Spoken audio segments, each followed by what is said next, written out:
दर्शक काय भावना आहे? मुंबईमध्ये शिवसेना भवन खाली उद्धव ठाकरे बसले, आज तुम्ही संभाजीनगरच्या शिवसेना भवनात. एकतर सर्वांना प्रचंड संताप पण आला की इतकी मोठी घटना घडली आणि त्यासाठी कोणीतरी फालतू माणूस जातो कोर्टामध्ये आणि मग तो त्या ठिकाणी ते तिकडनं आदेश घेतो की बंद. आता मला सांगा की लोकशाही आहे का नाही इथे? लोकशाहीच्या दृष्टिकोन जर पाहिलं तर आज आमचा अधिकार आहे.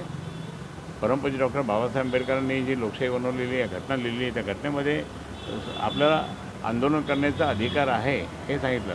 पण त्या आंदोलनालाच त्या ठिकाणी त्यांनी फाटा मारला आणि सांगितलं नाही कोणी करायचं नाही, म्हणजे ऑक्टोबरपर्यंत आंदोलन करायचं नाही. आणि जे आतापर्यंत झाले त्याचं काय मग तेच समजत नाही. ठीक आहे, आता न्यायपालिकेच्या बाबतीत काय बोलता येत नाही, त्यांचा आपण सन्मान करूया, परंतु त्यांनी सुद्धा लक्ष दिलं पाहिजे ना की बाबा इतकी घटना मोठी घडली तर तुम्ही त्या ठिकाणी म्हणजे लोक जर खूप जनक्षोभ जर इतका मोठा झाला तर काही होऊ शकतं. बांगलादेशमध्ये काय झालं? प्रधानमंत्र्याच्या घरात तोडातोडी झाली. जर असं कधी पण काही होऊ शकतं.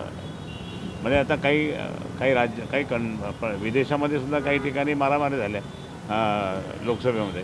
हे सगळं जर असं असेल तर त्या ठिकाणी मी हे सांगेल की आज या ठिकाणी उद्धवसाहेब असतात, शरद पवार साहेब आणि नाना पटोलेजी किंवा बाकीचे काँग्रेस आहे, शांततेत आंदोलन होणार होते. असं म्हणजे एकदा बसून राहायचं ना.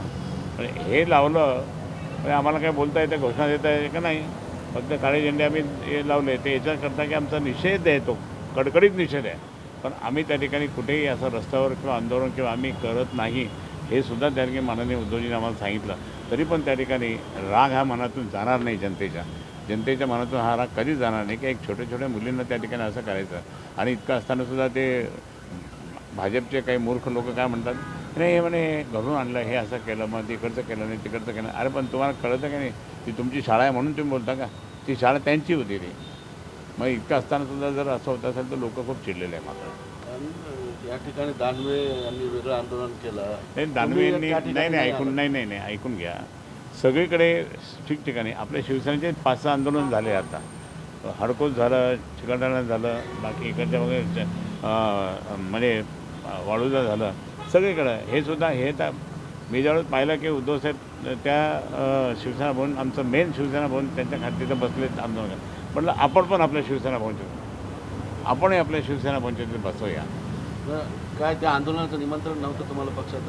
नाही, ते तर कोणी मला सांगितलं नव्हतं. म्हणजे काय, मी काल आमचं दिवसभर घनशेश्वरला कार्यक्रम होता ना, म्हणून कदाचित नसेल, विसरले असतील ते. परंतु आज इथं उद्धवसाहेबांनी आदेश दिल्याप्रमाणे मग आम्ही इथं सगळीकडे करायचं होतं, काय एकाच ठिकाणी करायचं असं नव्हतं. खरं तर तुम्ही ज्येष्ठ आहे, मराठवाड्यात तुमचं योगदान आहे. संभाजीनगरमध्ये शिवसेना तुम्ही रुजवली, आज तुम्हाला एकटं पाडण्याचा प्रयत्न होतो राजकीय दृष्ट्या? नाही, एकटं पाडण्याचं कोणाची हिंमत नाही आहे. करण्याचा प्रयत्न करतात, पण मी मोजतात आहे मी. कारण मी शिवसेना प्रमुख माननीय बाळासाहेब ठाकरेंचा कडवट शिवसैनिक आहे. उद्धवसाहेबांच्या नेतृत्वाखाली काम करतो, असं कोणी करू शकत नाही. हां, शिवसेना काय बोलणार? शिवसेना म्हणाले आता जे इथं सुरू आहे तेच राज्यात सगळीकडे सुरू आहे. जाणीवपूर्वक अशा नेत्यांना एकटं पाडण्यात येतं. वेगळे बरं बोलले तुमच्याकडे, नेत्यांना वेगळे केलं जाते.